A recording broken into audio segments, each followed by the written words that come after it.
Evening, ladies and gentlemen. We are back for yet another episode of Empire State of Baseball. This is March 4th of the year 2024, episode number 74. We are airing on Twitch, X, YouTube, and powered by StreamYard. Well, gentlemen, we are now in March. March Madness season is coming down the pipeline. We actually got a fun March Madness set starting later today. But right now, listen, we're right now in the heart of spring training. Pitchers and catchers are already about 3 or 4 weeks back. Spring training games are well underway. The season's just about 3 full weeks down the pipeline. Joe, how are you feeling on this fine March Monday? It feels good. Listen, I mean, we've gotten through the dead zone of sports.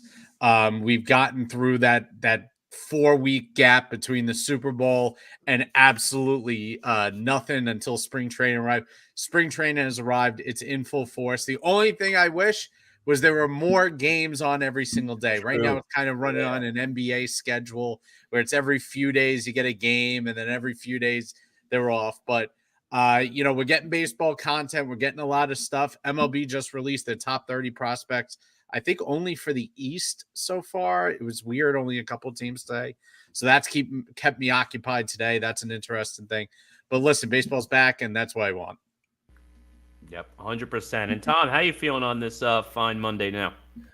I'm feeling pretty good. I heading down to Florida to do a little quick stop at the old Mouse House, Disney World on the way. But going to be going to some spring training games, leaving at I don't want to say the crack of dawn because I'll be leaving way before the crack of dawn. So I'm going to bed right when this show is over. That's it. My man. Well, we're back, baby, in multiple ways than one. We got spring training games well underway. We are back on weekly Mondays from here on out. From here to the moment that the final out catches in the World Series, we're right here with you Mondays, 8 p.m. Eastern time, right here on YouTube, among other platforms, of course. Guys, I'm excited to get into it. I know we have a big segment later on tonight, but before we get to all the fun, I just wanted to again stress that if you're not subscribed to us on YouTube, go make sure to subscribe to us on YouTube. Go over, click that thumbs up. Give us that digital thumbs up that you're enjoying the experience, or not. You can dislike it if you really want to. I mean, it's not going to really do well for our algorithm. But like, share, subscribe, join the conversation, send the link out to your friends. We're right here live on YouTube. We're on the road to 200 subscribers, and we're quickly approaching that monument for us. 178.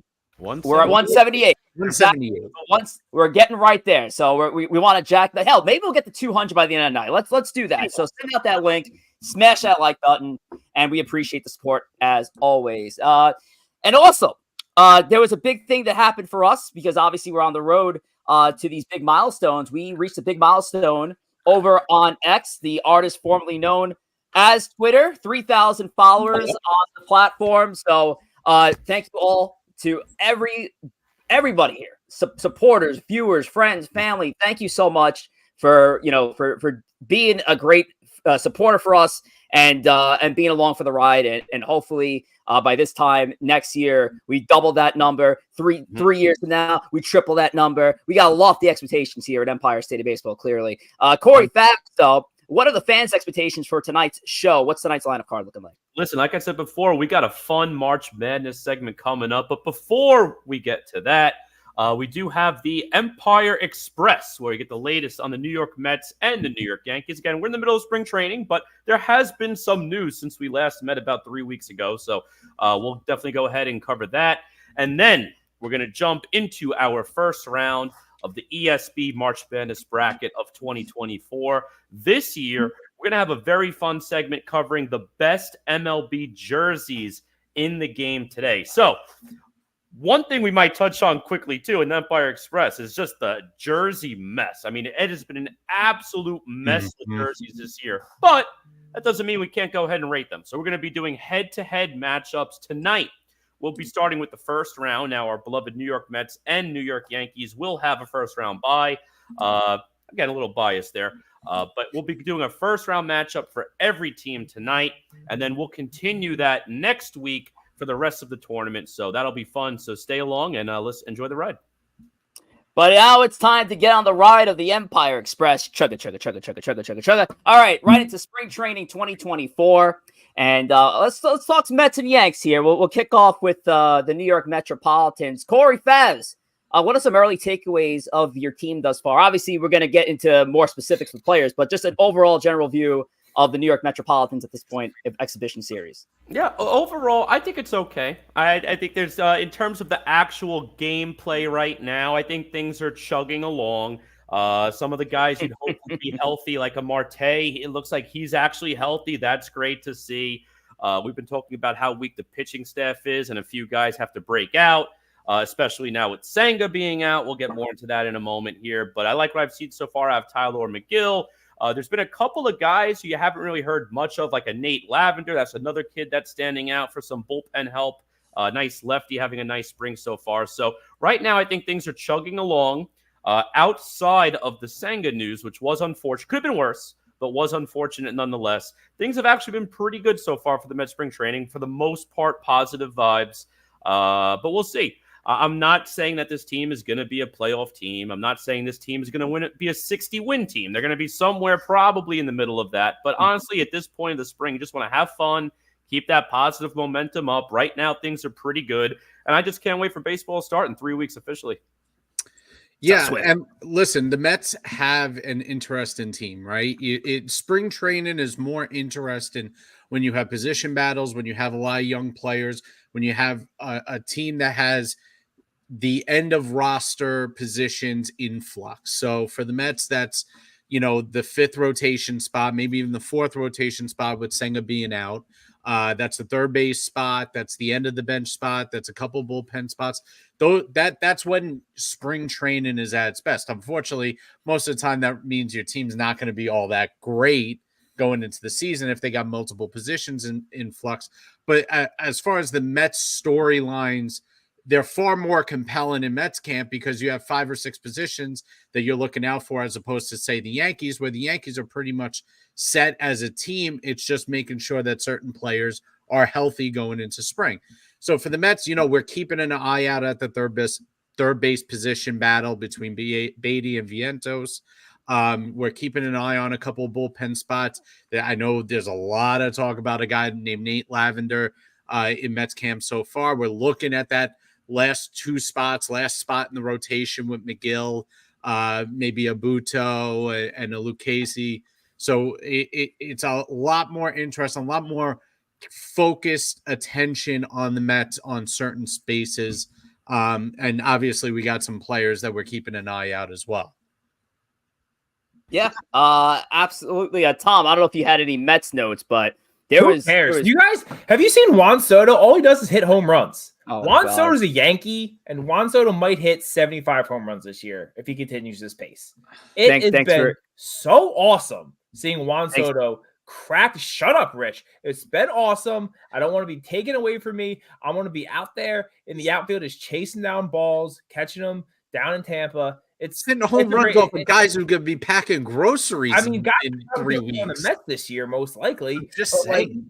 Listen, when I bring the same energy next year when Soto is a Met, I'm just remember this moment. You will remember this moment. What a Met fan perspective. The Met note I was going to. No, he's not.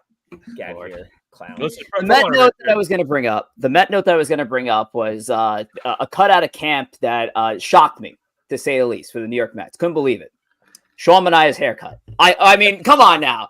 Sean Manaea had one of the best haircuts of all time heading into camp. That Troy Polamalu, that Mickey River. What was it? Oh, Oscar Gamble. Oscar Gamble back in the day. Loved it. Clean cut. What happened? He thought he signed with the Yankees and he had to cut his hair and he showed up and he was like, oh, why am I in Port St. Lucie? He needed a cut. He needed a cut, and his numbers aren't that great with the long frizzy hair. So let's cut it back. Let's see what that goes for. Listen, the attention's on 2 players out of camp for the Mets.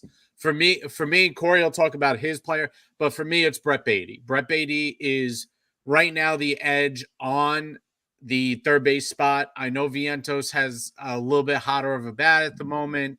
But Beatty, as far as defensively is concerned, is far better than Vientos at the third base position.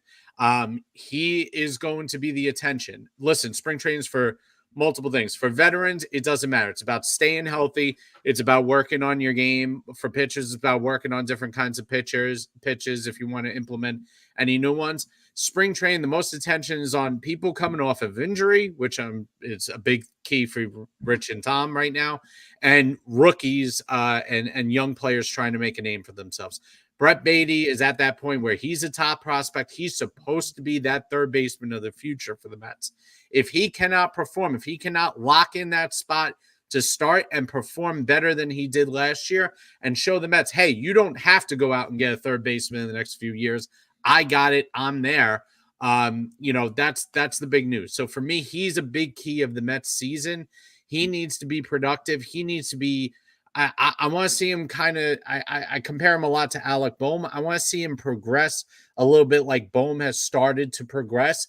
Bohm has obviously been a late bloomer. He was a detriment to his team early on, but they've stuck with him, the Phils, and they've kind of seen a little bit of the fruits right now. Is he a great third baseman by any stretch of the imagination? No, but he's productive, and he's a part of that team that can be productive. So that's why I'm looking for in Beatty. I want to see that next step. I want to see a 245, 20 home run guy. I don't need to see a 275, 35 home run guy this year. I just need to see progress and to show the Mets that he is willing to work on his craft and become the next third baseman of the future. In what's going to be a transitional year for the New York Mets, they need to see what they have out of Brett Beatty, or else, by midseason or in the offseason, he could be somebody, as a chip in a trade somewhere. I mean, it's not like this guy has not gotten his opportunities. He had a whole season to showcase what he should be in 2023, and he's getting that chance now in 2024. So it's he's basically Miguel Andujar. Thomas, what the hell do you want? What? I'm just saying, I hear he's basically Miguel Andujar already. He's just like, it'd be overhyped, and then you're going to want to put him in prospect trades. All right. And he's not going to go anywhere. And then he's going to, we're still early in those stages, I think, with Mr. Beatty. But I know Corey Favs, I know you're going to have a note on Beatty, but I know there's another player that you have your eye on as well that we're going to touch on. Yeah, no, for sure. And before we touch on that player, just one thing on Beatty, too. I mean, this really is a make or break year for Brett Beatty, like Joe said. And he played well. Listen, in 2022, when he first came up, you had the excitement around him, was playing well in AAA, had the home run in his first at-bat versus the Braves, right when the Mets were right there in that divisional race with the Braves in 22. So a lot of hype, got hurt. Okay, whatever, it is what it is. Going into spring training last year, red hot spring training. We put a lot of criticism on the front office for not giving him the starting nod into the regular season. He goes to AAA, picks up right where he left off in spring training. Absolutely red hot. All right. He stayed down in AAA for maybe a few weeks to a month, came up and didn't perform. This really is the make or break year, I think, for Brett Beatty. Technically it's year 2.5, but we'll call it year 3 for Brett. And between him and Vientos, neither one is really running away with it. I feel a little more comfortable with Vientos because I know he does have that power. And I think Vientos could be a guy, 30-plus home runs, probably about 220 or so. I think Vientos would be a better platoon player if you were to platoon somewhere. I am a bit concerned with Brett Beatty. I'm not going to panic in just 16 spring training at-bats because 16 at-bats in the regular season probably gets hidden when you're in the month of June or July. You might have a bad week, all right? So be it, your average maybe drops only 5 to 10 points. I'll panic in May if all of a sudden we're getting to Memorial Day, Brett Beatty's hitting 220 with 2 home runs. Then I'll panic. I'm not going to panic just yet. But one other player I want to touch on with the Mets, one which has a bit of the hotter hand right now of the guys who are in a make or break year, and that is a pitcher, Tylor Megill. So Tylor Megill's had a very interesting few years with the Mets, showed some promise when he first came up, I think back in 2021, 2022. He was part of that combined no-hitter, which I had about 2 or 3 relievers also come in that game. So a little bit of Mets history there with Tylor Megill, so always love to see that. But he was also very inconsistent, a lot of walks. That's what's killed him. But the thing that stung out with Megill is last year in the second half of the year, he started to work on a splitter and was inspired by the ghost fork of Senga to work on this splitter. and look at the last 5 starts of last year when McGill was starting to feature that pitch in games. All of a sudden, you had a guy whose ERA before September was in the 5s. Pitched 5 games, started all 5 to an ERA of 2.76, 23 strikeouts over 29 innings. Again, not strikeout numbers, but not bad. And the walks started to come down a little bit compared to where they were earlier in the year. Now, transfer to spring training this year, and he's actually looking pretty good. ERA 1.8. Again, only a small sample size, 5 innings pitched, but in those 5 innings, 0 walks, and that's the thing that's killed him the most in the past is the walks. 0 walks, 7 strikeouts. He's looking a lot more refined.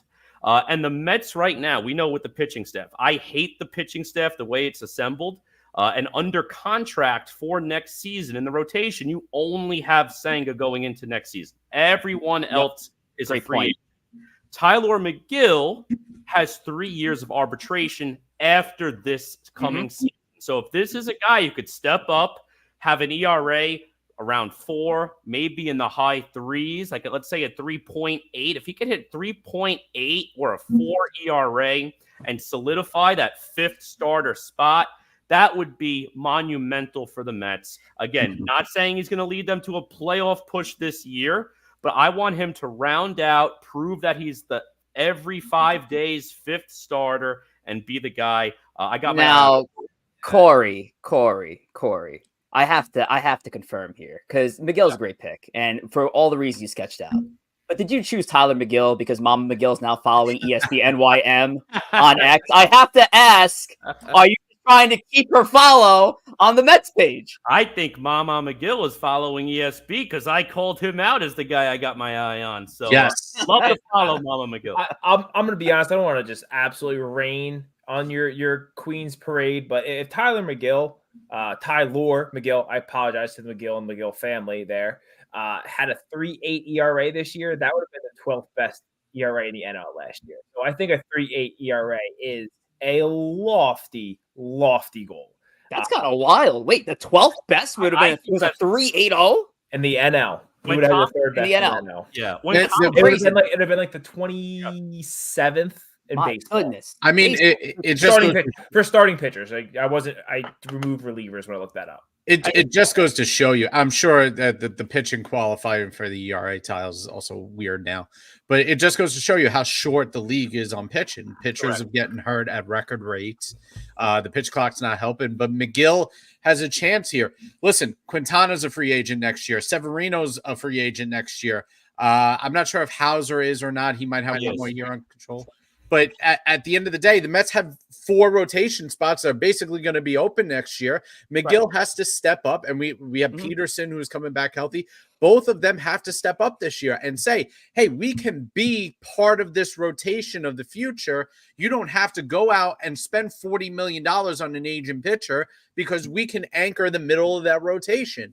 And we got kids coming up in Scott and Tidwell and all these kids. So listen, the most important thing for the Mets right now is they have to be able to pencil not just Senga in for the next 5 years. They got to be able to pencil in a McGill and Peterson, whether they're in the 4 spot or 5 spot or in the 3 spot and 4 spot. Regardless, they have to be able to be relied upon. Otherwise, the Mets are back to square one with the rotation and have just Senga and have to fill 5 spots in the rotation. So he has to just be a competent pitcher. I don't need a 3.80 ERA. I just need a 4 ERA. I need a serviceable starting pitcher that not only that can go 170 innings. That's the biggest thing right now is I need volume out of that spot in the rotation.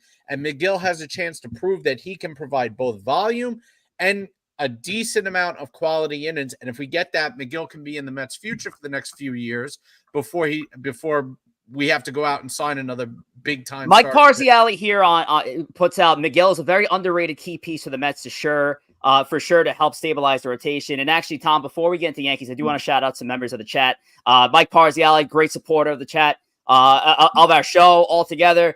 Shout out to you, sir. We got James Connors calling for Pug of Fabs 2024. Only if that was on the ballot. I guess we could write it in, right? I guess you could write that in.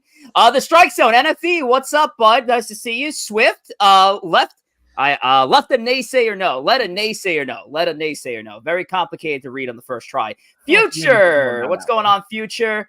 Thank you guys for participating in the chat. And again, if you haven't done it already, go over to YouTube, hit the like button, give us that digital thumbs up. That we're doing a great job over here, and also send that link out to your friends, family, whomever that's going to want to tune in and talk Yanks, Mets, and MLB jerseys. But Thomas, let's flip this to the other side of the town. I know you're chomping at the bit to talk Yankees baseball. Talking so much about fourth place teams. I'm bored. Takeaways, Tom. And who do you have your eye on camp this early on? I have the Yankees fourth last year. That could be. They're going to finish better than the Mets this year. You want to put another bet on it, Joe? Oh, here we go. Your history is not. It doesn't mean that. Oh no, very well with that. Still fourth in the division. I mean, in a much stronger division. Guys, it's 8:20. Let's go. Come on. So I have my eye on a guy who last year was supposed to be the second puncher, the second right behind Garrett Cole in the rotation. That's Carlos Rodon, who had in every way an abysmal, horrible year last year. Hurt in spring training, never got off the ground, got back. It seemed like he was still hurt. I'll be honest, I'm kind of ready to just write off last year. It started bad and it never got better. And I also want to point out right now, look at Rodon in this picture here. He looks like he's just in better shape. He looks thinner. He looks healthier. He looks like he's ready to be that second behind Cole and to be more like what he was the past couple of years in San Francisco. Important also to note on Rodon, he's already been touching 97, 98 on his fastball in spring training. Pitchers have to usually build that up. If Rodon is a guy who is mostly fastball slider and he's getting the fastball up to 97 already, and that means he'll be able to be closer to probably 99, 100 at times during the season.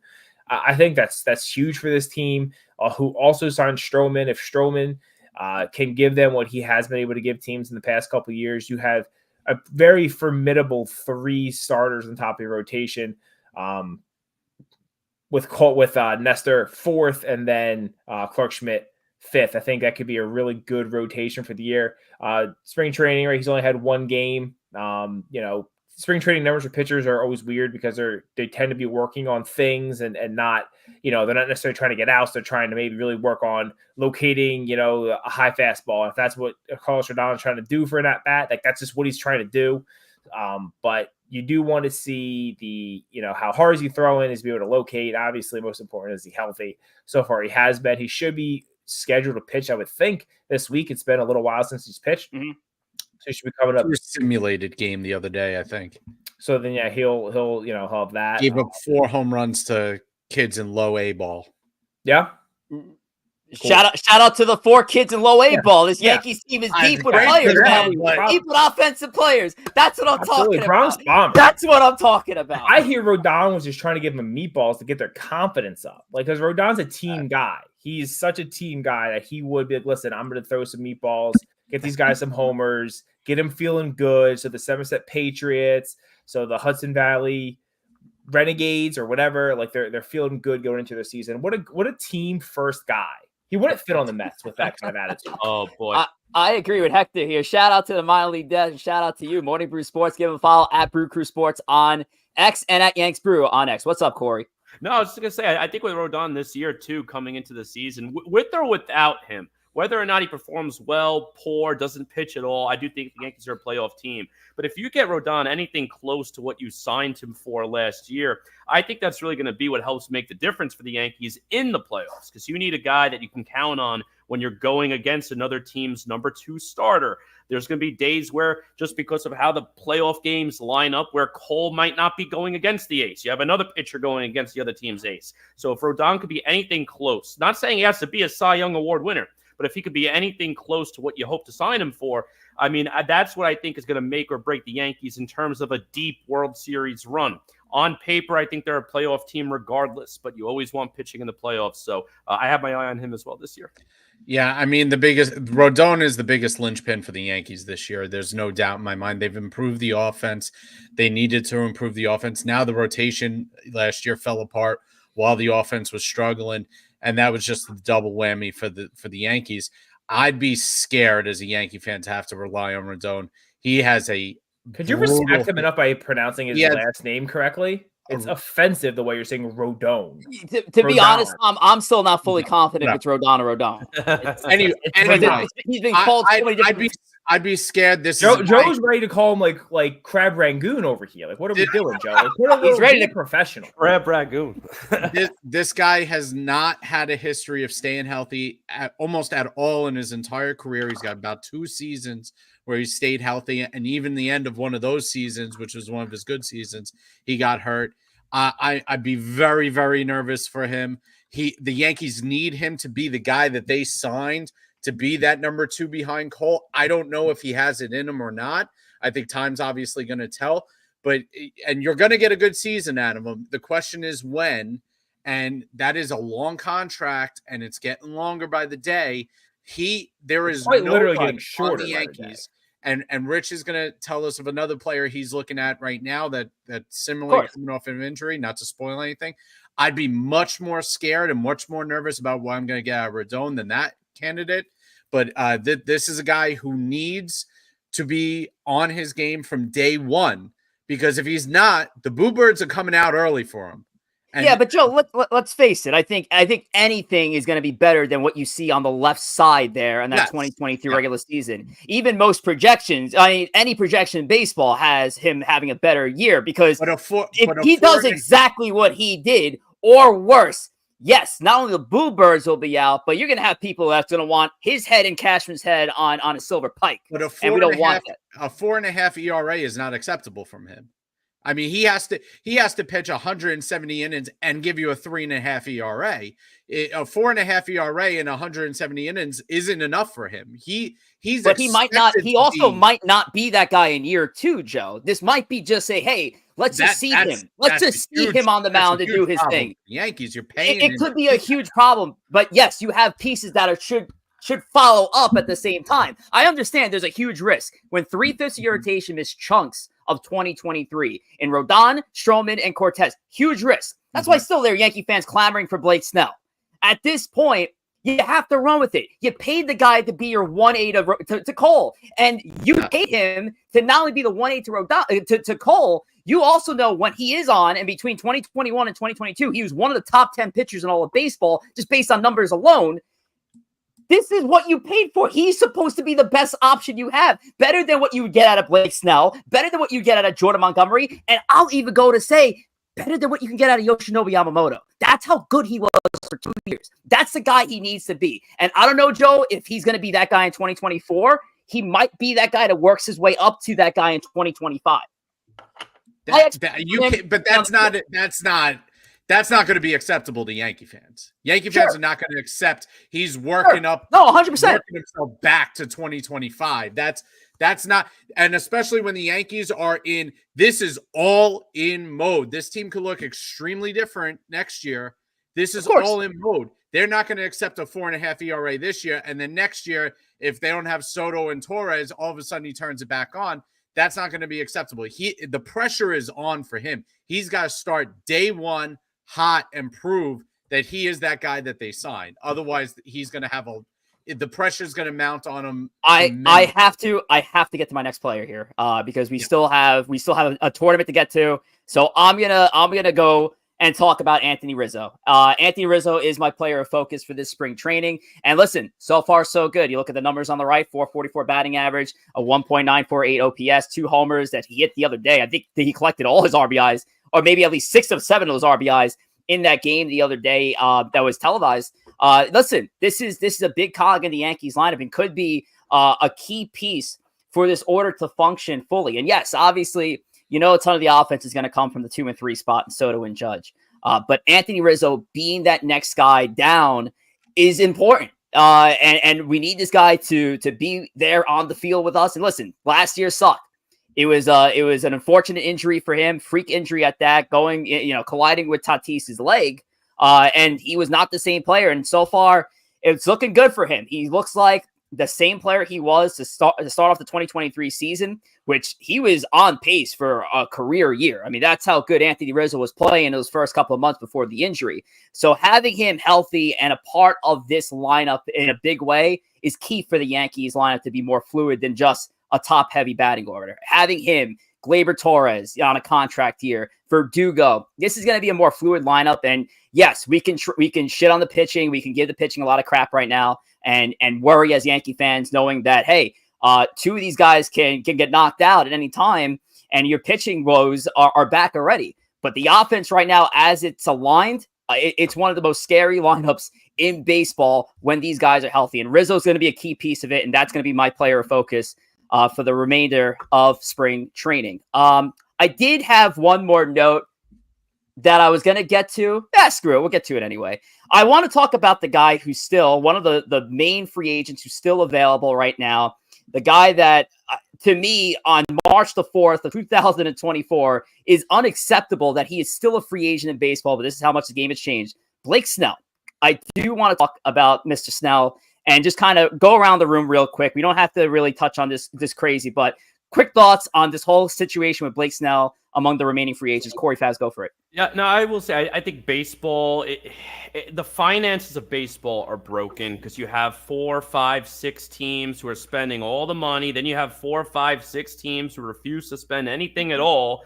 And then you have a bunch of teams in the middle that every now and then make a splash, every now and then re-sign their own guy. But for the most part, kind of just tread water and hang out there.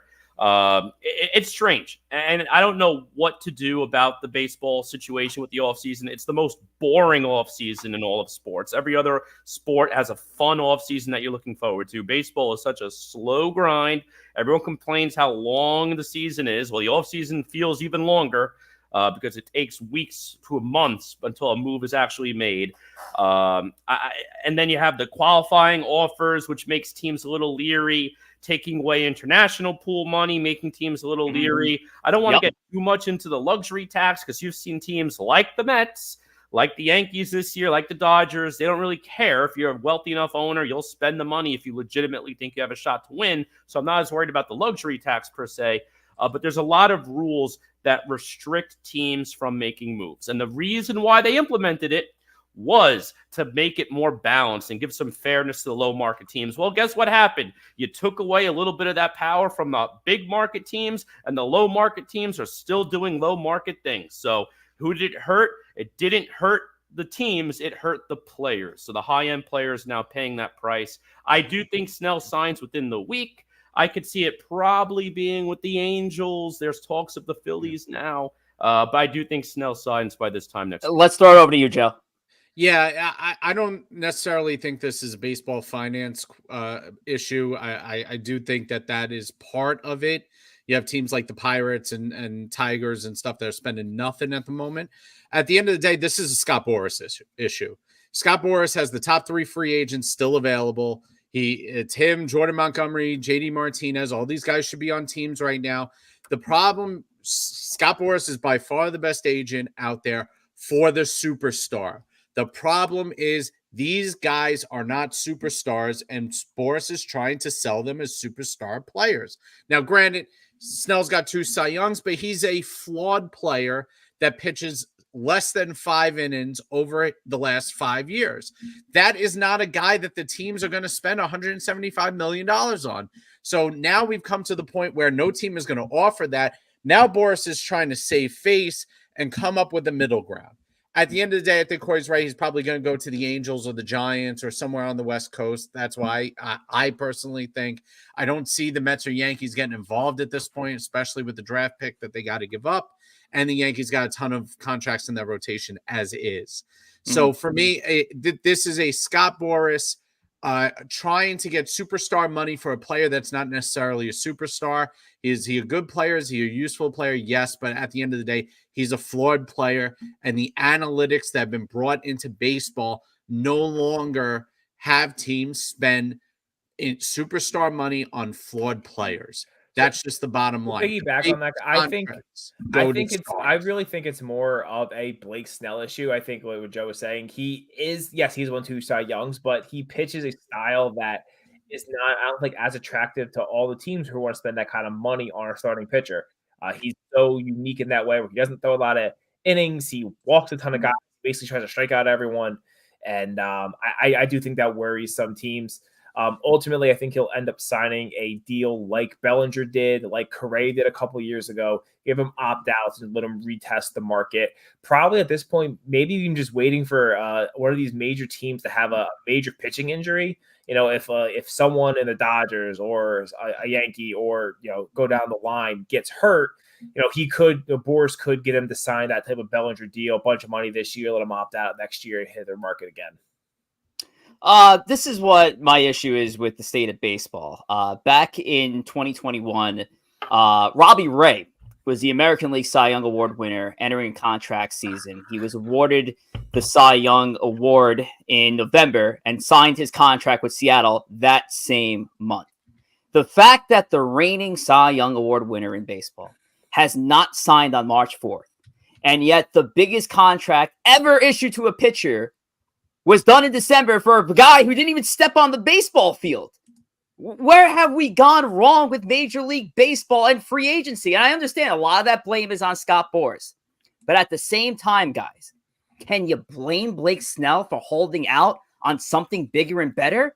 He's not going to replicate his success from San Diego last year. So I can't blame him for trying to get the best possible contract out there. And as far as we know, only that Yankee offer back in January is the only publicized offer we know about. So what the hell happened here? And Cashman has said that wasn't even real. It wasn't like an actual we don't know the extreme conversational contract. Cashman said he did not offer a contract. But it must have been, it's the closest thing to an offer. Yes. So the fact that we're putting it this way then, Tom, then there's not been a single offer at all since he was giving the NL Cy Young. That's nuts to me. That's on the agent, because Boras is going to laugh at you if you come with, if he's up here and you're down here, he's going to laugh at you for even offering it. People know how Scott Boras deal, and that's why he hurts players like this, because he sets an unrealistic expectation. The player now has to stick with it, and he has to stick with Boras because he's the best, apparently. And teams are afraid to offer that mid-level contract to a guy that Boras is overvalued because Boras laughs at him. So what do? They're like, I'm not going to deal with Scott. I'm not going to deal with him nickel and diming me. I'm not going to deal with all the back and forth. I think Blake Snell's a $20 million guy. He's got him at $35 million. I'm not closing that gap with Scott Boras unless he becomes desperate. So that's the problem they have. Plus the fact that you got to give up a draft pick to sign him. So you have a flawed player coming off his best year that he's not going to replicate, that's on the wrong side of 30, that has Boras as his agent. It is the perfect storm of inefficiencies. So I don't see how it's necessarily a baseball problem. I think it's a Scott Boras problem. At some point, Boras is going to get desperate. At some point, Snell's going to step in and say, Scott, get me to a team now. I don't care anymore, and just get me an opt-out for next year. All righty, Joe. And that's how I'll do it. Take a breather, because I'm going to need you to talk about Instagram in a little bit. But before we get to you, Thomas, tell all our viewers here, and our chat's been lit all night, and thank you guys so much for it. But tell our viewers, if they haven't already, how to follow us on X. I will not. I'll tell you how to follow us on Twitter, because X is a stupid name. So okay, go Cleveland Indians. It's the new name, Tom. No, it's still Twitter. I'm not. No. So join our over 3. If you're not one of our followers on Twitter yet, what are you doing? Give us a follow at ESB Podcast. You also can follow our new accounts, ESBNYM for Mets Twitter and ESBNYY for Yankees Twitter. For those accounts have been a little quieter during spring training, but definitely once the regular season ramps up, we're going to have a lot of reactions there, stuff going on during games. So a lot of fun things will be going on with those accounts. The general ESB account will be more, just kind of generalize what's going on in New York baseball. You also can give us each a individual follow. You can follow Corey, which is probably the best one to follow, at G Gory. Follow Joe at JR Pugs, Rich at Rich J Rivera. You can follow myself at T Waspel. And the best way to follow Corey nowadays is on Instagram, which That's I know true. Joe. And that is I'll be throwing Instagram over to Joseph. Yes, you can follow us on Instagram at Empire State of Baseball. You can follow us for all our daily reels, post our graphics from the show, and anything else, any fun games and stuff that we do here. You can follow Corey at Corey Favs, myself at JR Pugs, Rich at Rich J. Rivera, and Tom at T Waspel. And like I said, go there, like and share the videos, spread them around. We got three videos now up over 100,000 views, which is fantastic. Sick stuff. It's great. You guys have been great. So go to our Instagram and follow us there as well.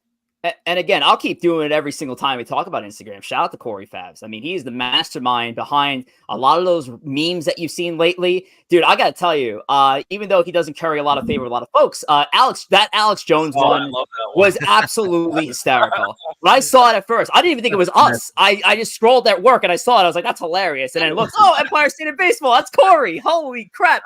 Good stuff. A lot of fun stuff over there on Instagram. Give us a follow at Empire State of Baseball. Before we get into the March Madness bracket, we did have a few more folks join us here in the chat. Just going to give us some quick shout outs. Hi, Alana. How's it going? Welcome back. Welcome back to the show. Shout out to Hector and the Morning Brew Sports crew. Thanks for tuning in. Also, shout out to my guy here, Brad Scheller. He's coming in hot with the comments. Still have depth at this Scratchbooks for Rail Riders. So we certainly do. Chris N over at the Yankees pod with Jimmy Randazzo and the folks. Thanks for tuning in. He actually had a cool comment here about Blake Snell. Maybe a 3-year deal, second-year player option, third-year team option, first year 22 mil, second year, third. Chris, just go message Scott Boras and send him to him. It's exactly the ammunition he needs at this point to get this guy signed. For God's sake. Man, even the fans know what they're doing. All righty, so we're going to move on to our March Madness tournament, and this is the second year that we're doing this, so it's officially tradition here on Empire State of Baseball. Last year, our March Madness tournament consisted of the best baseball films of all time. And if you want to go check out those episodes, go on over to YouTube. Go check out, I think, around the episode 5-ish, 6-ish area. We talked about baseball movies. It was a lot of fun. So this year, we brought it back a little bit to reality. And funny enough, to recent controversy with all the madness, see what I did there? With baseball jerseys and Nike and Fanatics, that we are going to conduct the best MLB jerseys in the game bracket. Now, the toughest part about doing this whole thing was that we couldn't just select the jersey per team because honestly, there are a couple of jerseys on each team that are pretty solid. So I think it would have been easier for us just to go through each team's suite of jerseys. As Corey had mentioned earlier in the intro, the Mets and Yankees get a bye. I don't make the rules, so blame Corey. That was my idea. We had to give two teams buys, so we chose. So we had to give two teams buys, get everybody in. So thank you, Thomas, for that. We wanted the Mets to feel like winners this year, so we felt we had to give them a buy into the second round. Of course. Also, but we can't obviously. We'll get into the Mets and Yankees next week. Shout out to Rich before we start. Of all the graphics that you see, Rich put together for all 30 teams. Quick question also, as we go through this, are we just rating jerseys? Are we including pants? Are we including hats? So I should have did hats too, I guess, but I would stick with the jersey for now. I mean, if you need to incorporate the hat into your decision, go for it. If you need to incorporate the see-through pants into your decision, go for it. I'm just looking at the jersey, and in my sick head, I'm not thinking about how Nike and Fanatics ruined the current jersey. So I'm thinking about the $137 jersey that's still up on LV Shop for each of these teams. I need the best image of these jerseys at best. But yes, as Joe mentioned, thank you so much for that. I really do appreciate it. We're going to have the visuals up there for you guys to see. So we're going to kick things off with the American League side of the house. We got Astros, Rays. And here we go. We'll start it off. We got the Houston Astros. And remember, a few of these teams, most of these teams actually do have a City Connect Series jersey. A few haven't been released yet. And still only the New York Yankees and the Oakland A's are without City Connects. So we got the Astros here. And then we have the Tampa Bay Rays. Two teams that have given the Yankees nightmares over the last few years. But Corey Faz, we'll start with you. We'll go Corey, Joe, Tom, me, and then the tiebreaker will be this chat. So what do you got, Corey? I'll tell you what, I really like that powder blue in the background there with the Rays. I love the old school Devil Rays ones. Unfortunately, we don't really get to see that one with the actual Ray on the jersey. But don't we get that occasionally still? Doesn't that come out? Once in a blue moon, you get that throwback one with the actual Devil Ray. It's hiding. It's in there. I'm going to give the vote here to the Rays. Yeah, I actually like the Astros. That first of all, that City Connect one I think is awesome. I love that Space City. Listen, I agree with Corey. The powder blue is by far the best Rays one. I think the powder blue and the navy with the powder blue stripes on it is by far the best. I just think the Rays are kind of. I think they're both a little plain. I think the Astros are kind of out there, and they got that jersey with the side colors on it. That's throwback to kind of that 80s style. So I like the Astros on this one. I think I think if Houston had the actual old Houston Astros jerseys, where brown one? No, not the brown one. Like the big, the J.R. Richard one, kind of like how like the alternate they have the side, but that was like kind of like it was bigger on it. I might give them the edge. I think that Rays that they do occasionally, that old Devil Ray one, and then they wear the old hats. I think that's the best jersey out of all the jerseys here. So I will give my vote to the Tampa Bay Rays. Okay, so I actually am kind of with you, Tom, on the old Astros jersey. I think if we were still talking about those National League Astros, I think it'd be up there. The Astros do get an advantage having that Space City Connect jersey. It's definitely one of the better City Connect jerseys we have. But I'm not going to penalize Tampa Bay so much. I think for the collection of jerseys Tampa has, I think that's where my vote's going to go. So I'm also going to go with the Tampa Bay Rays. Yeah, we knock out the Astros in the first round. Finally, somebody did it. Somebody knocked out the Astros in the first round, and it was us here on the show. You short little bitch. There you go. Yeah, it's a kid show. All right, next up, we got the Oakland Athletics, and then we have the Baltimore Orioles. Corey from the top. This is such a tough one because I do actually like both, but I'm going to give one to Oakland. And listen, they're not going to be Oakland much longer, but something about that Athletic, the A's, I think it's very classic. I'm going to go with the Athletics, and this might be one of the last years we see Oakland on that shirt, but I'm going to go with the Oakland A's. Yeah, I mean, the tough thing here is the Oakland A's have that classic uniform that you feel is a throwback to the beginning days of baseball uniforms anyway. But the Baltimore has that logo, that bird logo that is just such a great logo. I'll give the edge to Oakland. I love the little elephant on some of the alternate on the sleeves. I'll give the edge to the A's. We'll give the A's a win for once. But Baltimore is a great jersey. This was a tough matchup for them. I think it's a tough matchup too, and I hate seeing these two teams in the first round because they also have some unique colors, right? There's not a ton of orange. You just see some with Houston, and then really what Oakland has going, especially with that more the Kelly green, like the lighter green jersey. I do like that a lot. The elephant is also cool. I think I don't know if they occasionally still throw out the yellow jersey, but that could be fun. Everyone knows I love the birds, but I'm going with Oakland here. Wow. I just, again, it's like, how good is your good? And I think that green Oakland jersey is as good as any of the other jerseys that we've up there. It's such a class. So different. There's no other jersey like that green. Green is tops. It's like when the Jets and the Eagles came back with those green jerseys this year. You're like, God, why would you use such an ugly green for the last 2 decades? It's baseball green. Yeah. When you think baseball green. Brad, my guy Bojo, this is a revelation for me. I only known you as Bojo, sir, but Bojo, also known as Brad, also known as Bojo, give some love to the Kansas City A's, blast from the past. So, the Kansas City A's I actually think I have this screwed up. The Kansas City A's were tied to Oakland, or are they tied to Philly? I think it was some kind of the same franchise. It's all the same franchise. Okay. Started in Philly. Philly's never spawned from what the Philadelphia. Okay, gotcha. After they left. Yeah. Gotcha. Okay. The Athletics have been the Athletics the whole time. Just different cities. Next up, it's a Central Division matchup. We have the Minnesota Twins, which is a rather new jersey suite there for Minnesota. And then we have the Chicago White Sox. White Sox also have the City Connect jersey as well, the South Side one. They also have still that old school Sox. I'm thinking like Harold Baines, White Sox right there, Carlton Fisk. But Corey, Faz, what are we thinking here between these two AL Central teams? I will say of the matchups we had so far, I think this is the least exciting, at least from my standpoint in voting. But I'm going to give it to the South Side here. I'm going to go Chicago. Something about just keeping it black and white, keeping it basic. I'm going to give the edge to the White Sox here.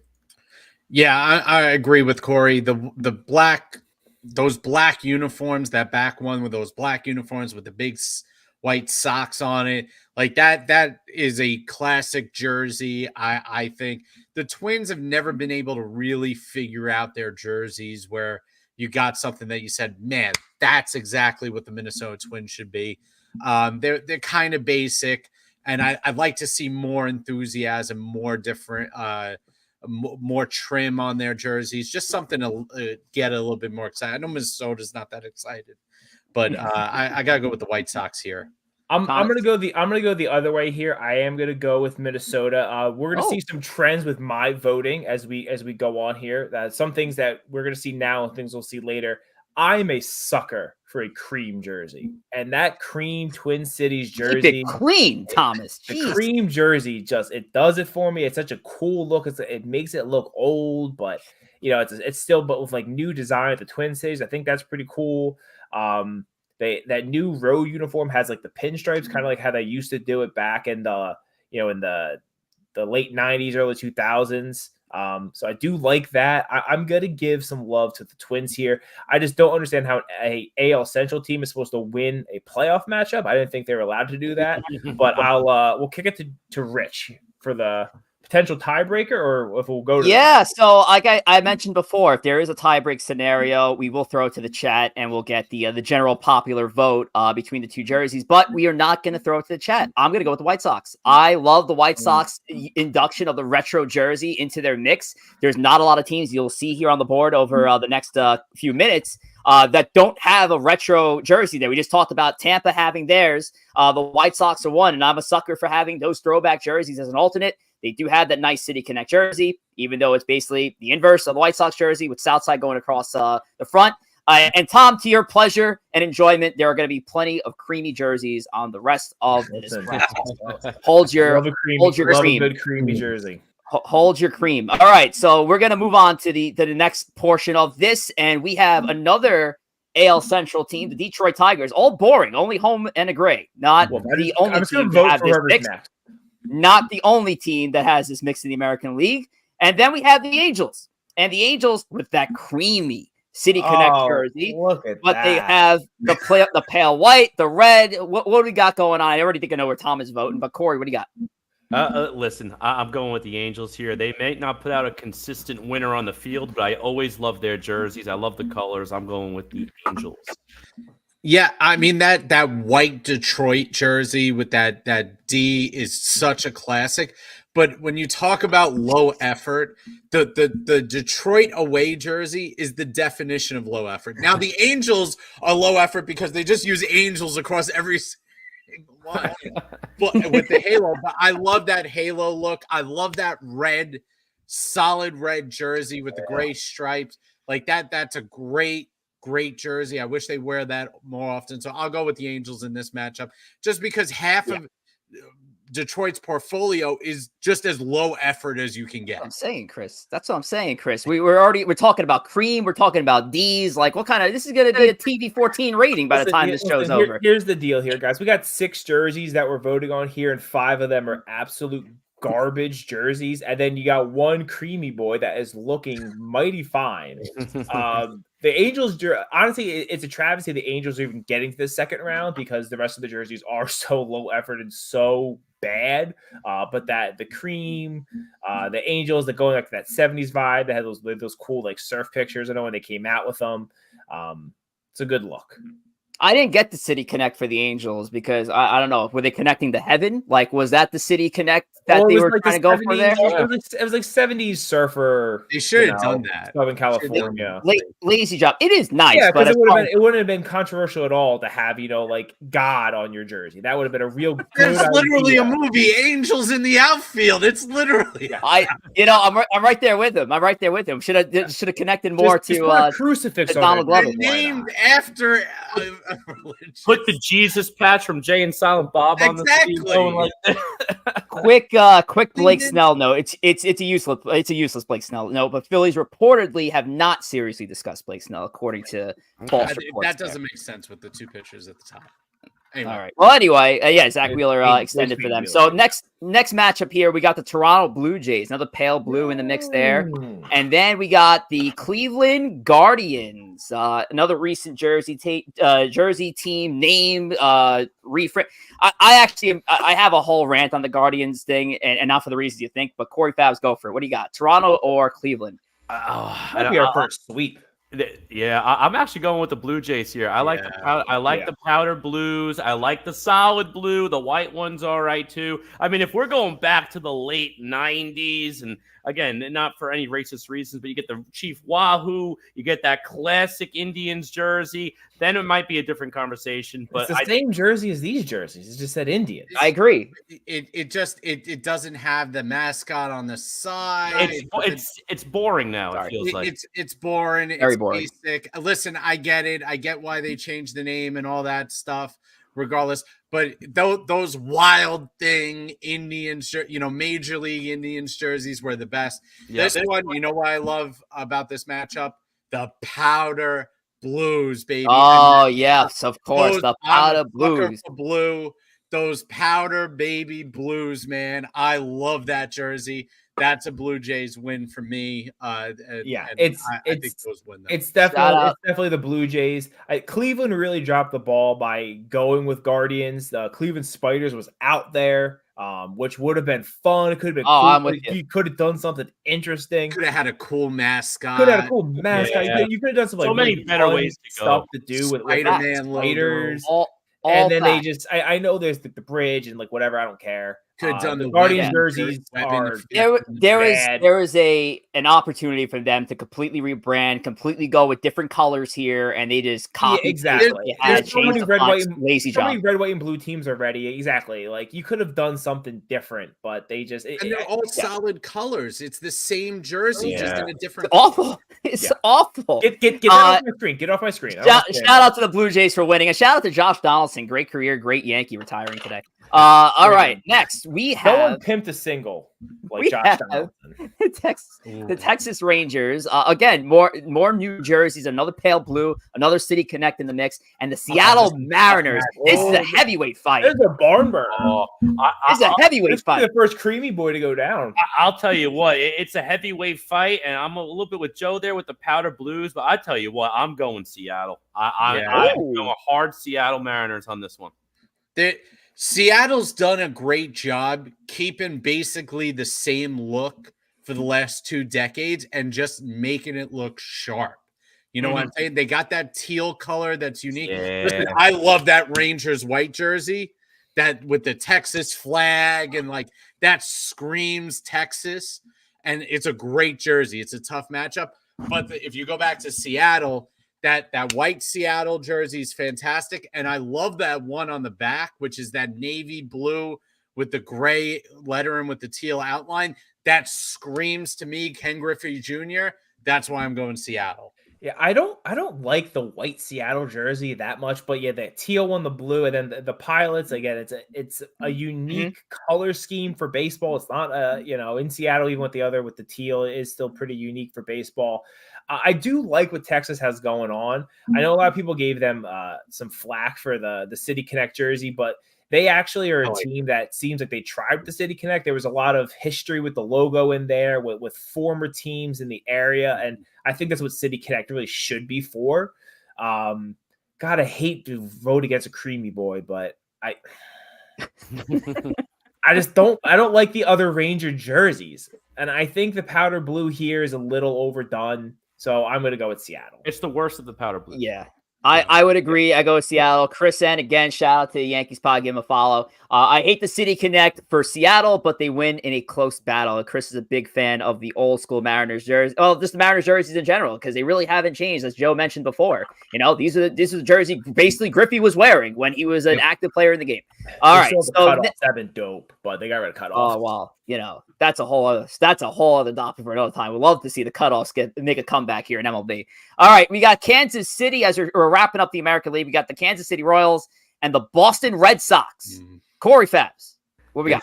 I think this is a very, very tough matchup, and I know a lot of people might not like me, but I'm going to go with the Red Sox on this one. Yeah, I mean, listen, the Royals got a lot going for them. They got that powder baby blue on that one, and they're one of the original. I mean, they're one of the teams that should have that powder baby blue. I even love the darker blue with the crown on the side. I think that's great. But the Red Sox are the Red Sox. Those are what the Red Sox jerseys should be: white with the red pinstriping away, red away, white with the red pinstriping for home. Those are great jerseys. They're classic Red Sox. I'm going to go with the Red Sox here. So if you're keeping score at home, our 2 Mets fans have voted for the Red Sox jersey. Let's see how the Yankee fans vote. I'm going to say something very brave here. I will stand up for the Boston Red Sox City Connect jersey. People hate it. They say it, but like it's literally the Boston state flag, and then they use the marathon. It makes sense. I know it's like a weird looking color, but like if your City Connect is literally like a connection to your city or to your history as a city or teams and and whatnot, I think the Boston City Connect jersey is really nice. Let's go back to give me back to Kansas City. Yeah, we'll go back to Kansas City. Sorry. I really like their City Connect. I think it's fun. They got like the fountains at the KC. They got the powder blue.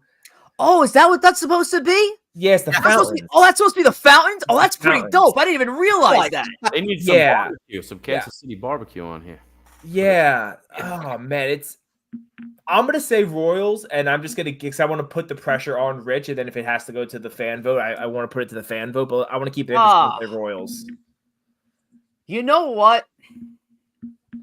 We haven't done it yet, and almost for the sake of doing it, let's go to the fan vote. I'm voting for Kansas City as well. I think, again, now that revelation that those are the fountains, I mean, that's pretty freaking dope right there. And I get it. Listen, the Red Sox with the meat, they have such special meaning. It could be the ugliest City Connect jersey, but it's the most meaningful City Connect jersey in all of baseball. So let's see what the chat says. So, chat, it's up to you. Red Sox or Kansas City Royal. We'll look at maybe the first 3, and then we'll take it from there. We're going to let it rock for a little bit, and then we can let it rock. Sox in there. Yeah, so we got again Kansas City or Boston. Chat, it is up to you. We're waiting on at least a couple of votes here, so it's Kansas City or Boston. And again, like I said, I think Tom, you sketched it out beautifully when it comes to the Red Sox City Connect jersey. I think they nailed exactly what the meaning of City Connect's all about. There's nothing more special for that city than that marathon that runs every year. So absolutely. I'll tell you what, right now too, we're looking like a 50-50 split for Sox and Royals too. Let's let the chat work their thing. Let's go on to the NL, and we always can get back to this. Okay. All right. So chat, we're still waiting on at least. I think at this point we've got one vote. That's waiting for one vote or Royals. Waiting for Maricopa. We're going with it. Come on, Chris. What we got here? All right. So in the next matchup, as we wait, we got it. Kansas City won the regular jersey and the City Connect. That's 2 votes. Okay. Sure. All right. So he sends it in. All right. Kansas City on to the next round. Thank you, Chris. All right. Next up for the National League and kicking off the National League, we have the Milwaukee Brewers. Oh, we're going over time, folks. 9:03. We have the Milwaukee Brewers or the Philadelphia Phillies in a tough matchup here in the first round. This is the best matchup we have seen so far. It is a travesty. I want to talk to the committee who put these two against each other in the first. You got two creamy baby blues. How you doing? Two creamy boys. Okay, can I address this real quick? Okay, because I am the committee. I just threw everybody in a name generator, and that's how I pumped out the rounds. It's completely objective. I don't know how you see these when it's completely objective. Beauty's in the eye of the beholder. All right, Milwaukee Philly. Yeah, no, listen, I may be drinking a Miller right now, but I'm going to give the vote to my hated Phillies. I give the Phillies some props for, at least having a decent jersey. So, all right, Philly gets my vote. Yeah, Philly's got that red pinstriping, which is really unique. And they got that baby blue with the big P on it. That's just classic Philadelphia. Big P now. Joe loves the big P and the big D. Big P and creamy boys. All right. What a show. But the Brewers have a great that dark navy blue is a great one. The cream color. I just don't like their base white home jersey. I'm not a huge fan of it. That Brewers, I think it just I think it's boring. I mean, they're the Brewers are definitely a team who doesn't even really use like a base jersey. They really cycle through these. Yeah. They cycle through these a lot. I really like their redesign. They feel like they always come out with some really fun jerseys in Milwaukee, and I hate to see them go in the first round. But I love how the Phillies have the old school like '80s with it, and again with the baby blue, which I think works here. They do have the creamy boy that they wear on. I think it's Sunday home games. They always wear. I kind of like when teams do that. Like, hey, this is the Sunday. Yeah. Sunday thread. Also, just needs to be said, the Phillies batting practice hat, if you haven't seen this year, just has the Fanatic on it, which is fire. That's pretty cool. Phenomenal. Phillies. Phenomenal.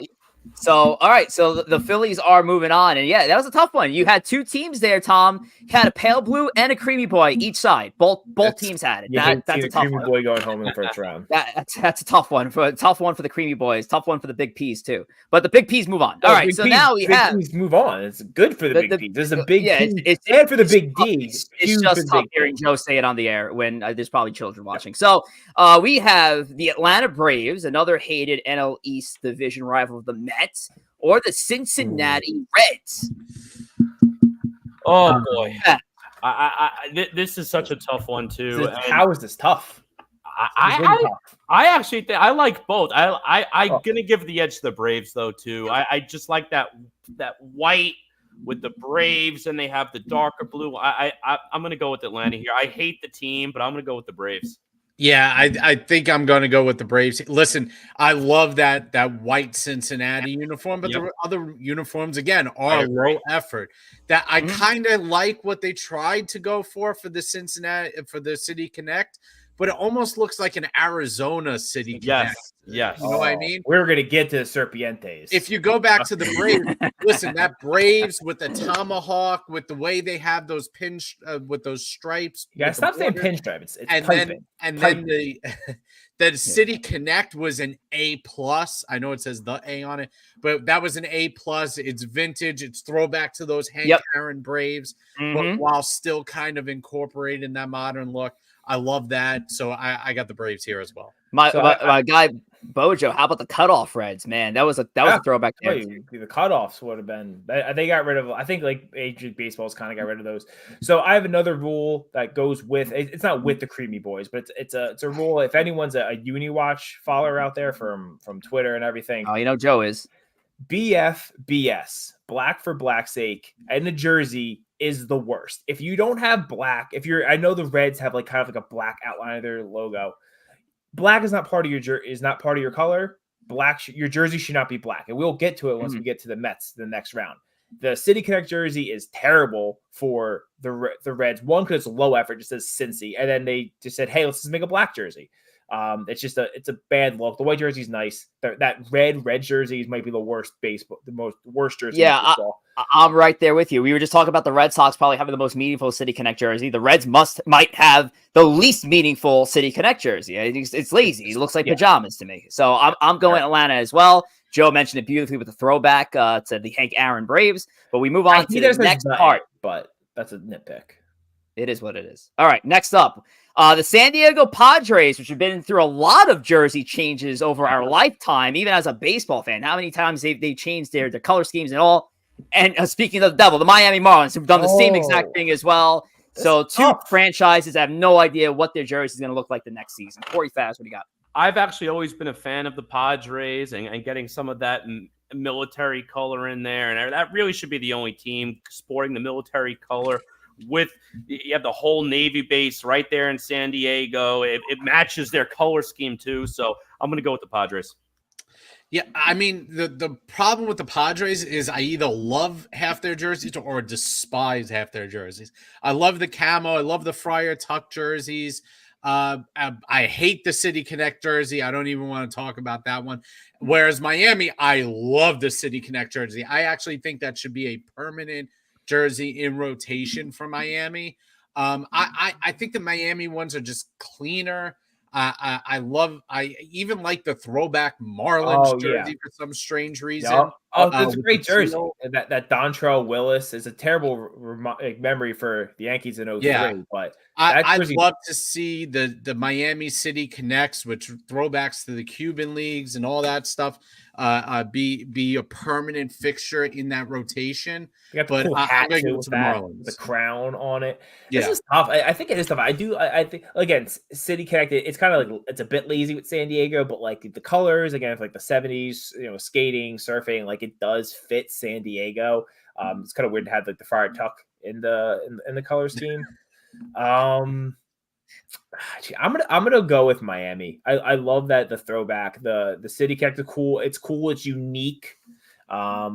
They do have the black for black jersey's sake, so that does kind of hurt them. But a Marlin is like a black fish, so I think I'm willing to give them a pass on that. And Tom, it is their logo. I mean, you can look below. Yeah, That is their sure. logo. So it's not like Cincinnati that has no black in the logo except maybe the outlining of the C on their hat logo. Yeah. Miami, it's the main color of their logo. So where are we at right now? We're 2-1 Miami, 2-1. I believe. Yep. All right, I'm going to make it 3-1. Miami it is, and if it went to the fan vote, Miami would have won anyway. So the Marlins move on to the next round. Now we are going to toss it over to the Colorado Rockies, who have 3 main jerseys plus the City Connect, and the St. Louis Cardinals, another pale blue, another creamy boy. I think we know where this is going. Corey Talk about Fabs. blue chipper. I know. I love City Connect to come this year.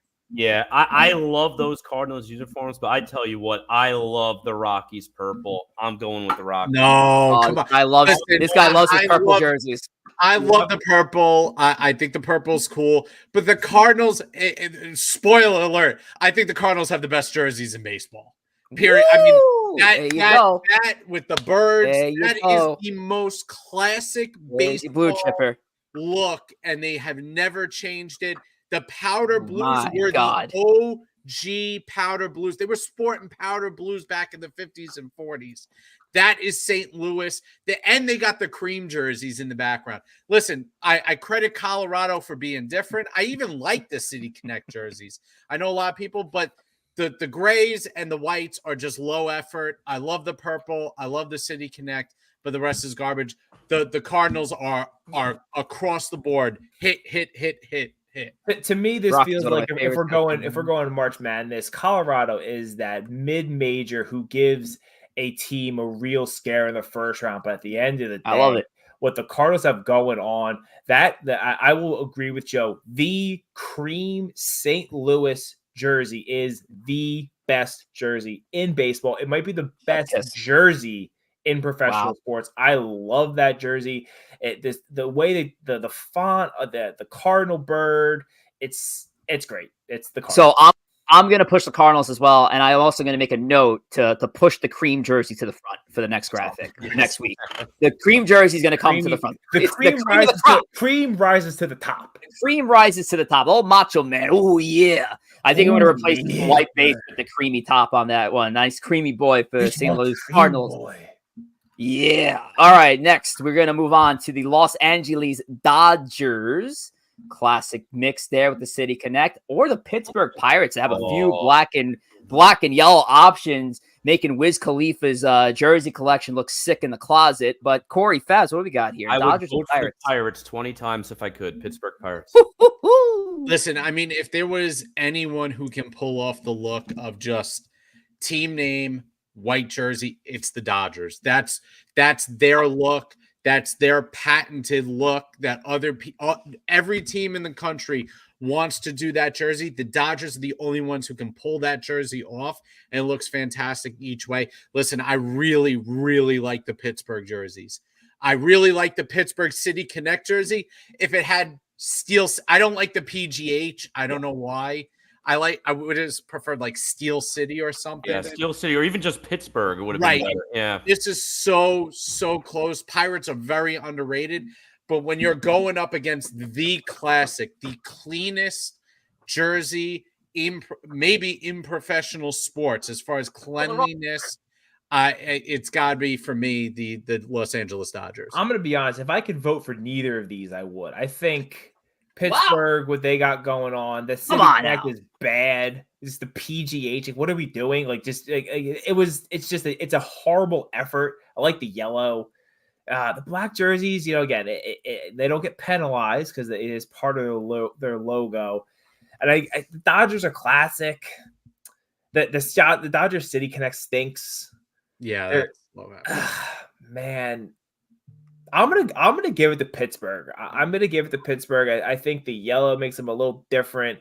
But I just want whoever, if they're going up against the Cardinals next round, they're just you might as well not even show up. It's like vintage like Kentucky Calipari days. Like, don't even show up to play them the next round. They're gonna blow you out. So shout out to the chat, because if I would have voted for the Dodgers, the chat would have came in and crushed that. You know what it is, black and yellow, black and yellow. Another tough one. Pittsburgh is underrated, but it's all good. We're not going to the chat. We're going to the Pittsburgh Pirates, baby. Ooh. This is a majestic bad boy right here. A little Andrew McCutchen action right there. Jolly Roger. No one, I mean, listen, if there's a team that's going to lose in the first round and knows how to handle it, it's the Dodgers. So that's it, baby. That's an upset right there and a half. But I got with the Pirates, and shout out to the boys back in 2011, teaming up for a dozen jerseys, little bulk order, grabbing it from China straight out the boat. Thank you guys for that. Really appreciate that jersey. Still, also, they shouldn't be called the Dodgers anymore. It's BS. When they moved to LA, they should have left that. They should have left the Dodgers stuff. They frankly should have left the Dodgers stuff. I'm going on a rant in New York, and then the Mets should be able to pick it up. It's embarrassing when teams take like a name like that, which is like so ingrained in the city and where it's from, and moved to LA. It's stupid. They should have gotten New Jersey when they moved. All right, I'm going to make a quick disclaimer before Corey gives his vote on the Nationals jersey. There is clearly a missing jersey in here. It's the road jersey, but for whatever reason, because I know the Nationals have the new road jerseys that are coming out, they haven't released any images of the jersey outside of what the players are wearing. So I couldn't just do it and be inconsistent. So the road jersey is not in the mix right there. But so it's really 3 jerseys in the City Connect, but we got the Nationals, and the City Connect jersey is also going to be discontinued after the season's over. And then you have the Arizona Diamondbacks with their brand new spanking jerseys with that teal piping and outlining of the letters, and the Serpientes of the Connect series. All right, Corey, what we got here? Diamondbacks and Nats.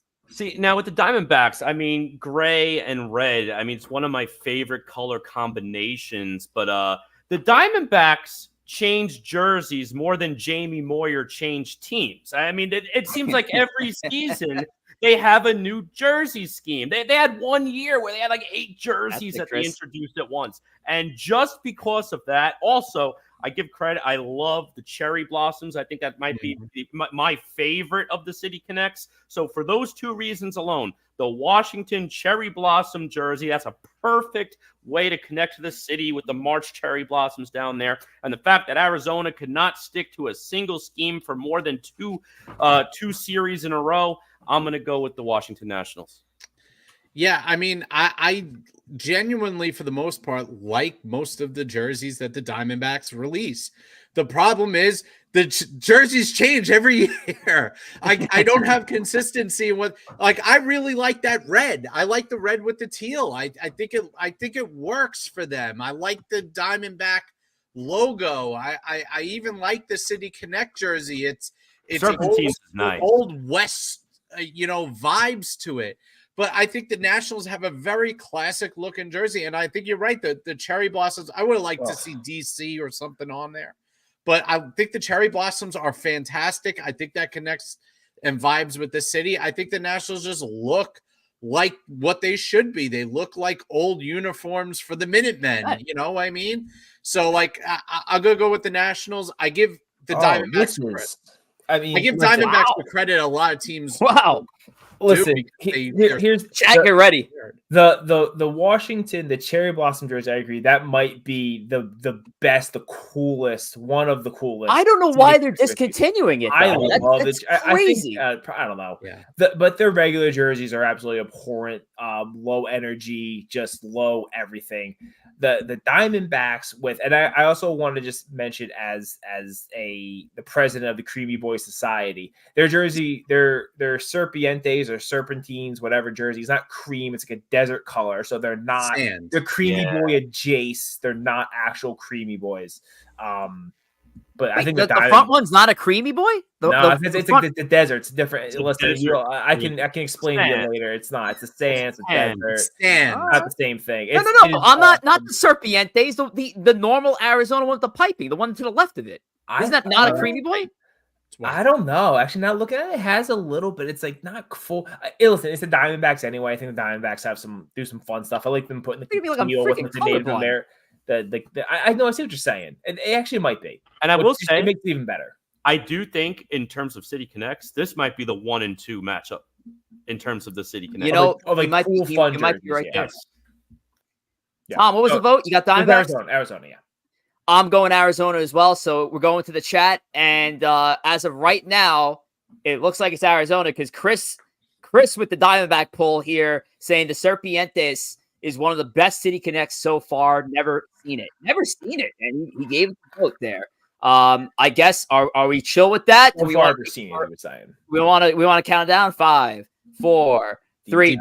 It's Arizona. Thank you, Michael Pars. Appreciate it. And shout out to Jeff Cohen, the combination of Jeff Wilpon, Steve Cohen, and Mr. Matt. Very nice. Excellent. Thank you for joining us for the last matchup. Oh, actually, wait. Yeah, last matchup. This is it. All right, last matchup of the first round. Of course, our Sweet 16 will continue next week. We do have the Chicago Cubbies with their classic jerseys and the Wrigleyville City Connect and the San Francisco Giants, who have a bit of a wider collection. Creamy boy in their palm, an orange on black, a black on orange, a big G. All right, Corey Faz, you got a lot to think about here. What do you got? Cubs and Giants. I mean, to talk about a last matchup of the first round, I mean, you have such a double overtime matchup here, but I'll tell you what, I just have to go with the double overtime with no offense. I'm going with the Cubby blue. I like it. Okay. I actually like the plain white with the stripes and the Cubs logo on I like the white one the most, but I'm going to go with the Cubs. This is so. First of all, I hate the San Francisco City Connect jersey. That it's bad. Doesn't do it for me. But you got the cream base home jersey. That's the OG cream is what they're called. Yeah, that's the OG. That's the one of the OG creams. That's Barry. That's Willie. That's everything that is Giants. It's Barry versus Sammy here. Realistically, Cubs. I mean, they just got that perfect blue. That when you think baseball blue, that's the blue of baseball. I gotta go with the Cubs by a hair, and I don't love it. Both City Connect jerseys are trash. I agree. Yeah, they're both just. I like Wrigleyville better than whatever. Yeah, but you know, they're both. We're coming off the cherry blossoms and Serpientes to this. I mean, I don't. And best do the worst too. Yeah, someone who likes a unique jersey. Just the orange Giant stuff doesn't do it for me. Like that hurts them. The black one's fine. I do have a creamy boy. You know what? I'm gonna go with the Cubs. I like that road jersey for some reason. Maybe because it just makes me think of Rookie of the Year. Yeah, I'm gonna go with Chicago. Oh, is that it? That was 3-0 Cubs, right? Both these jerseys are bad. All right. You get your opinion, right? I mean, no, I was going to go with the Chicago Cubs as well. I think it's just a classic look. Obviously, I'm a sucker for a little bit of pinstripe action. That's just me. But yeah, to your point, guys, I think we went from like arguably the best City Connects to the bottom tier of the City Connect jerseys. For me, it was to your point, Joe, it was the creamy original Giants jersey to the Chicago Cubs classic. I'm going with the Cubbies here, though. I always love the Cubbies jersey. And the Cubs, on that note, move to the Sweet 16, which is where we're going to continue our bracket for next week on the show. So if you tuned in and expect the whole bracket tonight, we're not going to be here until 1 a.m. That's not going to happen. We're already 20 minutes past what we normally do. But thank you guys all for being a part of our chat and voting. We really do appreciate it. Now, guys, I do have to make a quick note on actually, before I make the quick note on the upcoming schedule, I know Thomas wants to talk about a certain company that he's rocking right now on his hoodie. Sure am. What we got going on? It is the new season, and most importantly, then signees that are coming back or guys getting re-signed or extensions. Roback is back. with they're us back, baby. to start the season here. To get 15% off your order, you can use code TWASPL15. And I'm going to be honest, they have some real fun baseball designs. I'm going to throw some in the chat right now. So if you're looking for some fun baseball polos, but listen, Rhoback, they have just unbelievably comfortable polos, hoodies, Q-zips. It is time, for the year to get out of the heavier stuff, but the hoodies are lightweight, breathable, very comfortable.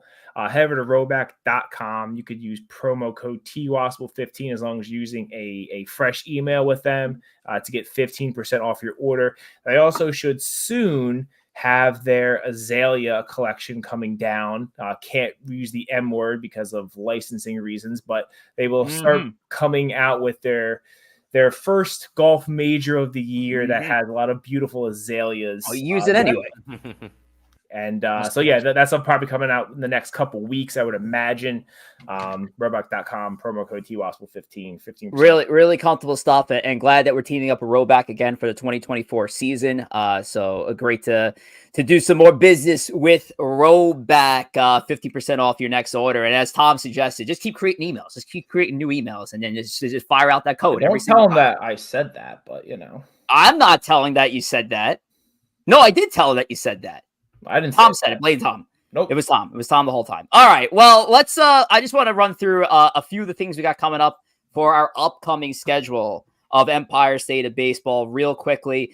Next week, of course, as I mentioned, episode 75, where it's going to be part 2, the Sweet 16 of our March Madness bracket, so we can send Chris N to bed because, of course, we were not going to continue the Sweet 16 tonight. Shout out to Chris for being a part of the bracket in the chat. Really do appreciate it. Shout out to Mike Pars as well, and Bojo, of course, with the tiebreaker votes. Episode 76 will be the live reveal of our 2024 player rankings. That's going to be on Monday, March the 18th. Now, over the next few weeks, though, you might want to stay tuned to YouTube because, Joe, I know we might have some episodes cooked up for the fans regarding the countdown. Yes, we are going to count down our top 10 at each position. We're going to do 20 for outfield, which is going to be revealed on our show live.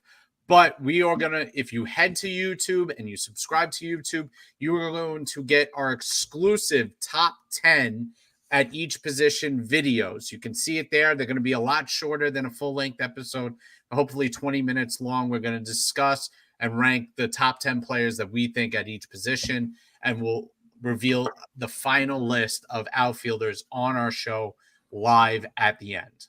100%. And it was a little different approach to what we did last year, where we did all the reveals on Instagram only and then did the live reveal later down the line. Everything's going to be on YouTube. We're going to reveal it all via video. Extra content for you guys to enjoy on YouTube. But the fun doesn't stop there, Corey Faz. What do we got going on episode 77? Yeah, and episode number 77, I mean, we'll be going into our 2024 regular season and postseason predictions. So go ahead and listen to us that week. We're going to talk about the season ahead. Who's going to be the MVP, the Cy Young, Rookie of the Year of both leagues? Who do we think's winning it all? What's some unexpected outcomes that we might have? What's some surprises we might see? So go ahead and tune into us that week. It was a very fun episode last year. Looking forward to doing that again. Absolutely. I have a wild ball prediction I'm going to save for that episode, by the way. Can't wait to talk about it when the time comes. And then, like I said, all roads lead to opening day because our season 3 premiere will kick off on April the 1st. That is not an April Fool's Day joke. We will be here 8 p.m. Eastern time that Monday, April the 1st. And there might be somebody else joining us for that episode. Last year, we talked to Homer Bush on the show. We might have a big guest coming also for that April 1st episode, but we'll confirm when we get a little bit closer. But stay tuned for any announcements that we got coming on pertaining to that season 3 premiere episode on April the 1st, 8 p.m. Eastern time. Let's take it around the room, though, for the thank you train. And Corey, while you say your thank yous, out of all the jerseys you saw today on our bracket, what's the absolute worst jersey in baseball? Single jersey. Go for it. Oh, absolute worst jerseys. I mean, there's some of those City Connects that are just absolute trash. If I had to pick one off the top of my head,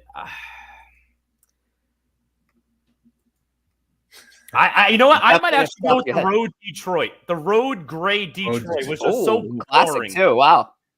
Just boring. Okay. That home, that gray Minnesota is just the definition of low effort. It's just gray. It says Minnesota on it. There's nothing to it. I'm not a fan. There's not an uglier jersey in baseball than the red jersey. It is so ugly. It's so bad, really. And I think we got to be right there with the City Connect jerseys for the pick there. So yeah, I'm going with a City Connect as well, and I'm gonna go with the one we saw at the end, the San Francisco Giants one. That G was terrible, so uncreative, makes the other great jerseys look poor. But anyway, just want to shout out, thank you to the chat once again, Chris, and really do appreciate the love. Give him again follow at Yankees Pod. And Mike Parziale in our chat, and everybody in our chat who participated today. We had an electric chat going on for March Madness. Corey, Joe, Tom, thank you as always for doing such a great job. And we're going to be back here. We're not done with March Madness. We're back here, part 2, next week. Yeah. That is Monday, March the 11th. Have a good night, and take care.